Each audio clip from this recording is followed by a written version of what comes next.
The Gleaming Depths update introduced a whole host of new content, including so many different weapons. In the last video in this little series, we covered the extremely disappointing lickety-split railway rifle, so if you haven't seen that video, make sure you do. It'll be in the description of this video. And today we'll be covering the newly added unique chainsaw, the Cauterizer. Is this weapon a letdown or is it a diamond in the rough? Let's figure it out together and find out why this weapon has the community so divided.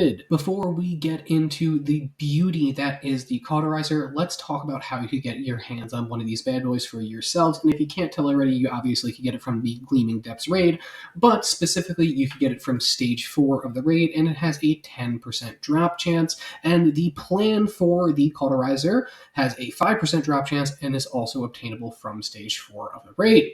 So now I know some people are clicking off the video instantly, or they want to instantly click off the video because it is pretty deep in the raid, stage 4. Don't freak out, I promise. It's pretty easy to get, even if you're a low level. Chances are you could probably get a carry or two through the raid enough times to get one of these, so just try to join raid teams if you're a low level and pray you don't get kicked. It does suck, though, that it is pretty much all the way at the end of the raid, but it's still semi-obtainable for basically every single level in the game.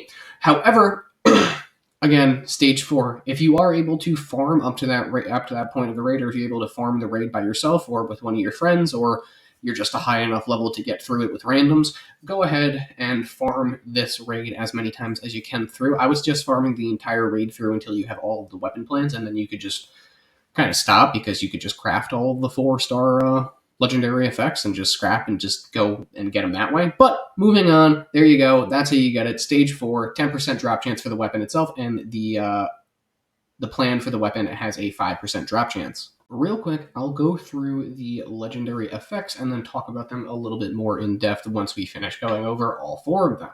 So this weapon has a beautiful Vampires, which restores 2% health over 2 seconds when you hit a target, which is awesome on a chainsaw. Again, we'll talk a little bit more about it. Up next is Vital. It has a plus 50% critical damage, which again, really nice. And then third, it has the Lucky effect, which is plus 15 bonus VATS critical charge, which is, again, pretty nice. And then finally, the 4-star legendary effect that this weapon has is Encirclers. 10% damage for each combat target around you, up to 50%, which is huge and can be really nice.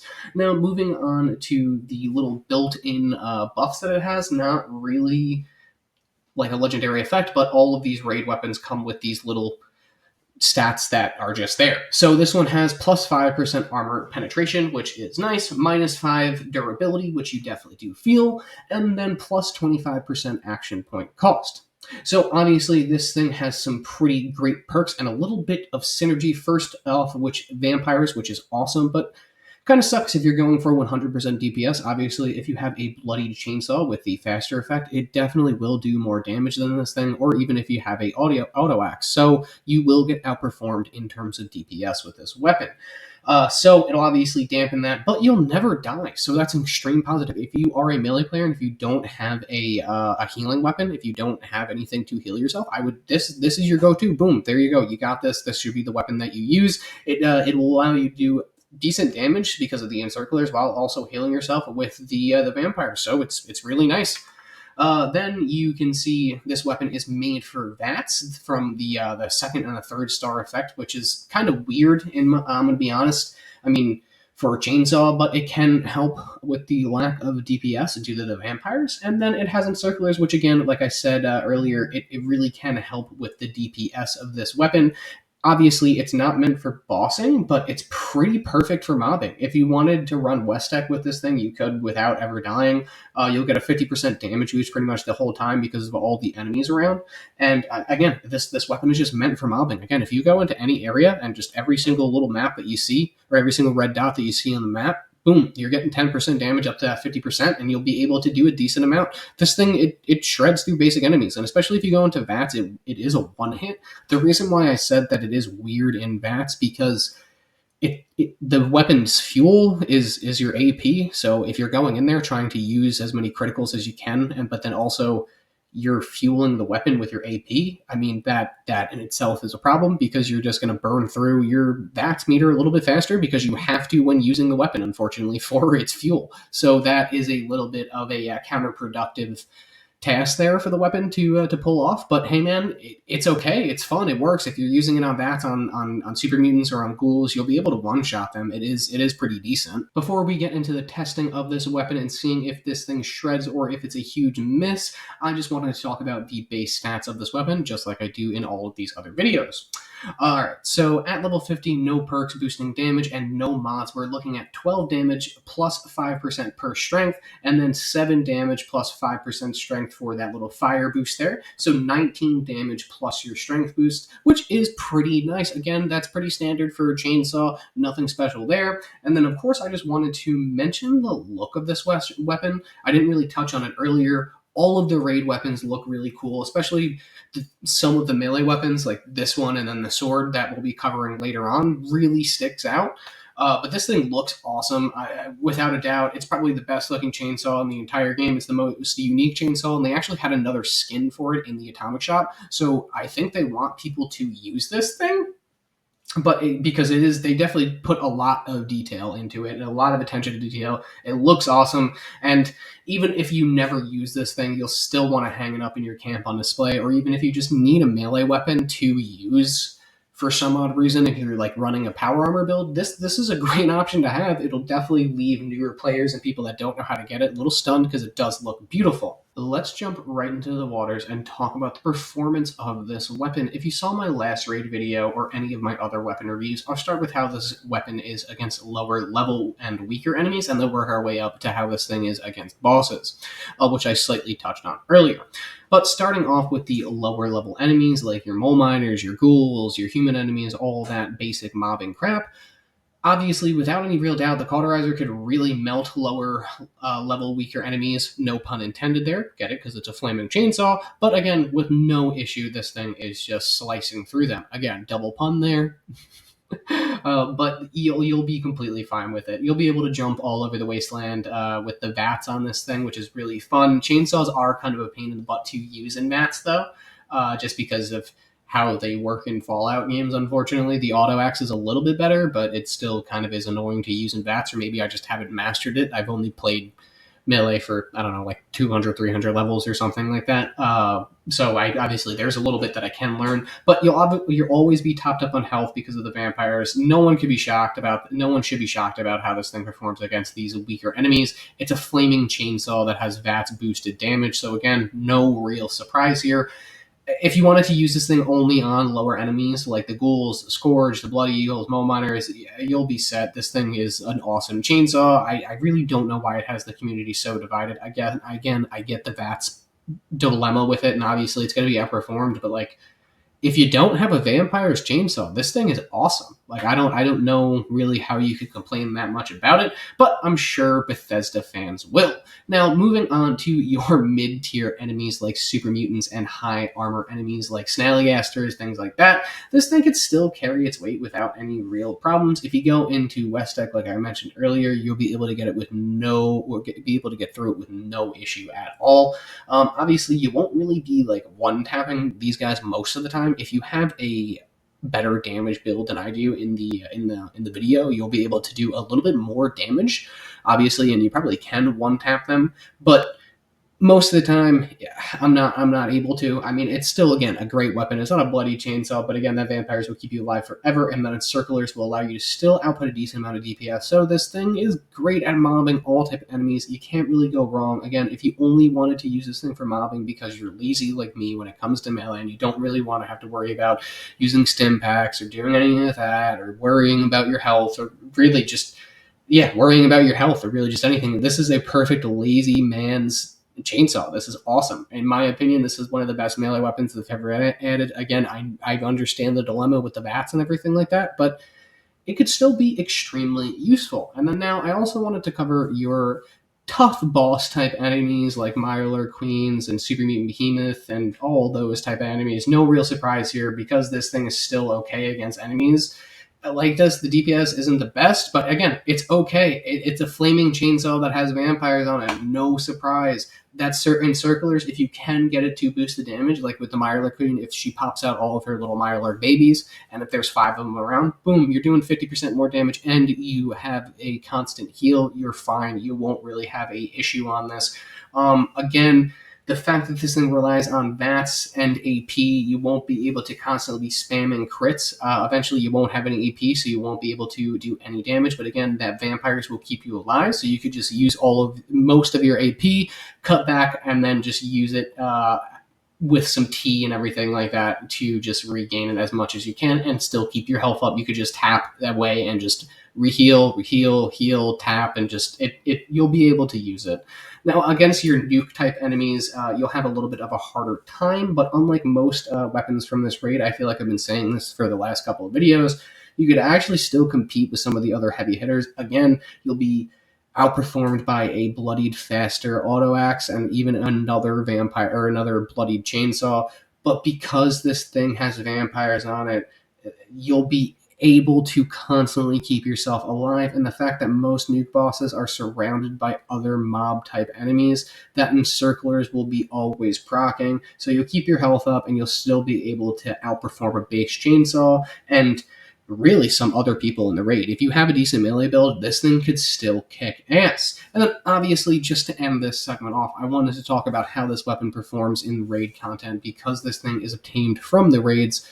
Obviously, it's not that great. No melee weapon is that great besides the auto axe on the first boss. But again, this weapon isn't meant for bossing, so stick to your bloodied auto axe if you want to farm the first boss. You're not going to be able to get this thing and then farm the first boss. Unfortunately, you just won't be able to output that much DPS. You will have to have a full melee build with a auto axe in order to do that. So there you have it. It's great in most scenarios. You'll be able to use it in most scenarios, which is something different than most of these raid weapons, unfortunately, for Bethesda. But this one, I feel like they actually put a little bit more time and effort into, and you could really tell because this thing is basically usable in all content. It's not number one in all content, but it's usable in all content, and it definitely excels in most base game content and for mobbing. It's great for pretty much all events, too. Now that you've seen how this weapon is able to perform in the Wasteland, let's talk about the good, the bad, and the ugly, and of course, we're going to start off with the good, or at least the biggest positives that I see with this weapon. And the first really and the biggest positive that I see with this weapon is the fact that you can really never die with it. It's a vampire's chainsaw. As long as you have AP, you are surviving. It's a great time, and it's great for survivability. So if you're looking for just a good melee weapon, this thing is a great one. You can really get carried through a decent section of the content in this game, and you won't really die, and that's really the reason why you could get through most of it.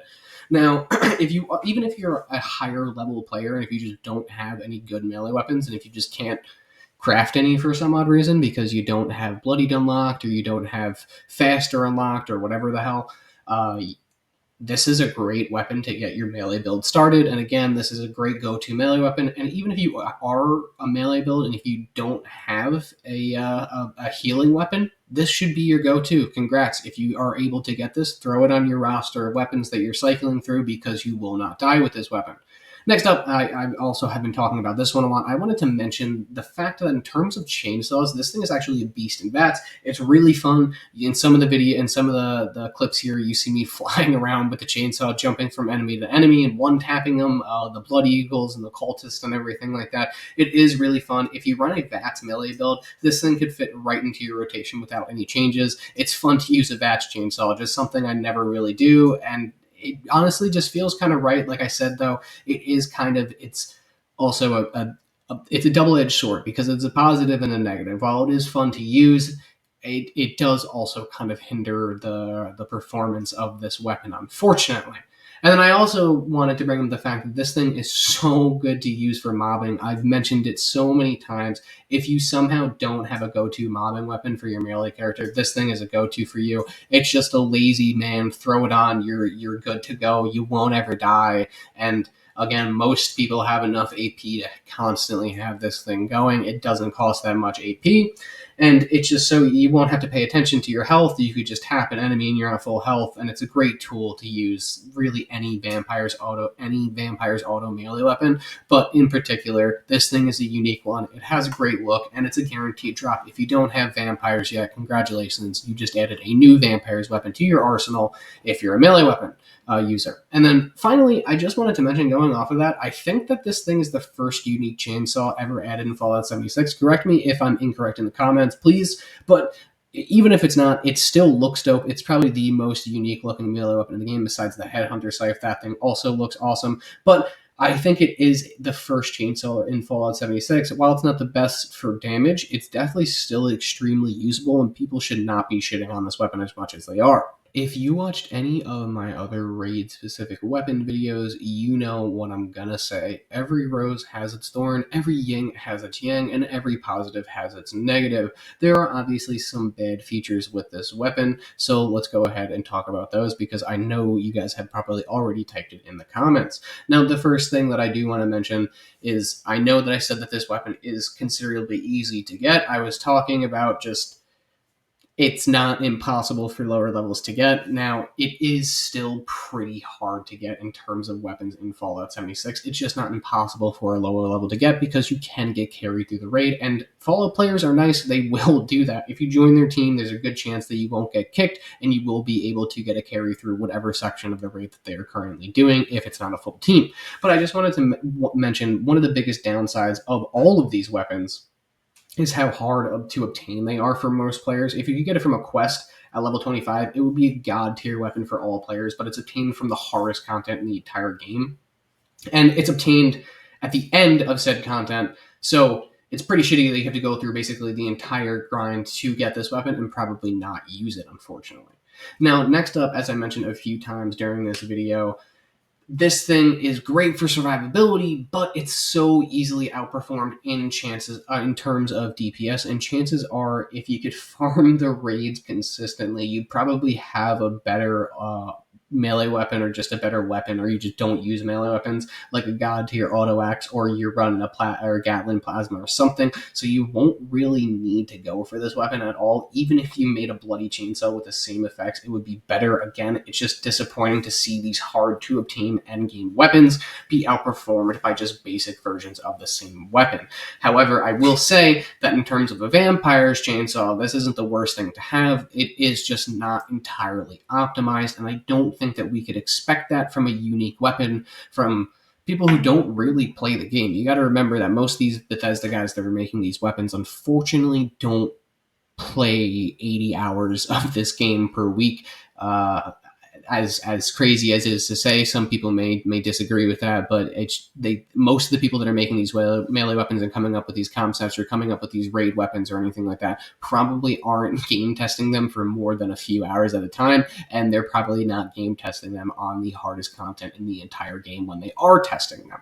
Moving on from that, the last thing that I just wanted to mention is just, I've mentioned this a few times, since this weapon is a weapon whose ammo source is your AP, the fact that it relies on VATS for its main source of DPS, you'll pretty much always be low on AP if you use this weapon as intended by Bethesda. That's why I said they don't necessarily play test their games that best. But again, if you don't have AP, you won't be able to attack at all, so that'll destroy your overall DPS. And of course, you can negate this with coffee and tea, but who the hell wants to go through 25 things of coffee just to be able to max out the DPS of this weapon that isn't meant for DPS? It's simply meant for survivability. And those are the biggest downsides that I see with this weapon. And again, it's hard to get, it's easily outperformed, and just burns through its own ammo economy if you use it how intended. If you just use it like a normal vampire's chainsaw and just kind of ignore the VATS stuff, it is fucking awesome, because it's a VATS chainsaw. I mean, you're constantly full on health, you're setting people on fire, and you're doing 50% more damage basically at all times, because you're always going to be in a scenario where there's more than 5 enemies, so you're good there. Well, ladies and gents of the Wasteland, we've made it to the end of another Fallout 76 video, and as you could tell by this video, I personally really like this new weapon. It's obviously worse than a bloody chainsaw or a fully optimized auto axe, especially for the raids, but this thing is pretty great to have. It's nice to throw it in there. that Encircler's 4-star legendary effect is really nice, but it's not quite broken. It could be a real powerhouse. Plus, that Vampires is so nice. Again, it's perfect for someone who's looking for a great lazy melee weapon go to. Personally, I think it's awesome. It's going to be in my rotation of melee weapons. And I'm going to try to master using a VATS chainsaw, even though it's not the most optimized thing, especially in the game engine of Fallout 76. Now, what do you think about this weapon? Let me know in the comments. What's your favorite raid weapon that we've covered so far, or do you just not like any of the raid weapons? I completely understand if you don't. But personally, I think that this is probably one of the best unique melee weapons that they've added in Fallout 76, period. And as always, I just want to thank you motherfuckers for watching this motherfucking video, and I will see you in the Wasteland revving up our new flaming chainsaws. I hope you all are enjoying this new raid content in Fallout 76, and I hope you guys are ready for that new Gould content coming soon. This could be perfect for all those ghouls out there, because you're not really going to be able to use Bloodied, so why not just constantly top off your health, right?